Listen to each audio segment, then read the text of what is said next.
In the conclusion of our three-part interview with 2013 Owner-Operator of the Year, Vermilyea, we speak of his heroic rescue attempt at the scene of an accident, and he shares advice for aspiring owner-operators. Another thing that we consider for this award is heroism, and it's not a prerequisite, because I think any trucker, if he had his way, would never encounter a situation that required him to help out.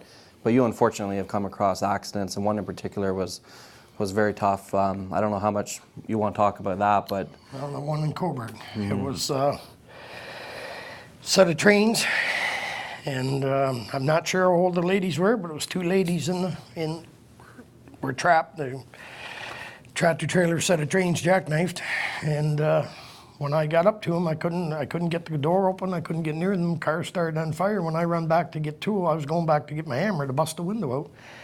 I tried everything I could, and when I come back, the car, boom, exploded in flames, and all you could hear was their voices screaming, and then the voices kind of faintly went away. And every time I go by that spot in Coburg, I think of that.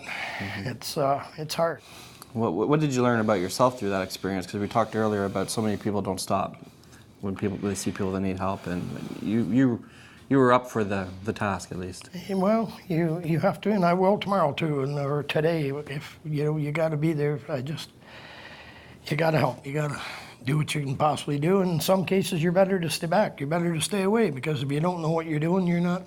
You're in somebody's road. You're being a hindrance then. But if any way I can help, I'll stop and help. Mm-hmm. In talking to you last night and today, you can tell you have a lot of pride in the profession, a lot of pride in your business.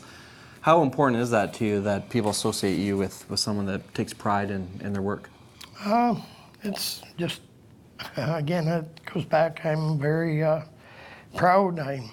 Nothing I love better than seeing my name on my own door, and and my wife helps me out. It's a lot of pride. You said to us that this current truck that you're driving now is going to be your last, so you're sort of on the home stretch towards retirement.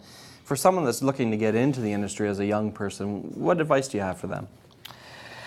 Oh, get your ducks in a row. A lot of people think, well, when they get that first big paycheck, well, let's go take a trip, honey, or you wanted that fur coat, or you wanted that big fancy Mustang. Well, I was old school. Your first check pays your fuel. Your second check pays your truck payment. Your third check pays your maintenance and your breakdowns. And your fourth check, just put that away for a rainy day. And then we'll start back on the first check again for the fuel, and then so forth.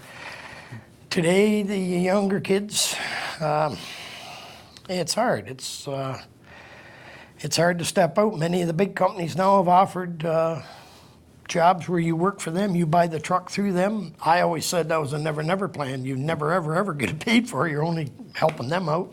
In many cases, guys have went on and been very successful with it. But today it's harder than when I started. When I got into the trucking industry, your fuel was a lot less. Your tires were a lot less. Everything was, licensing. Like licensing jumped now from $963 for $140,000 gross up to $1,100 and some dollars now, one jump. There's many kicks in the teeth, but younger generation today, I would strongly recommend stay in school and become a reporter like you. It's a lot. It's a lot.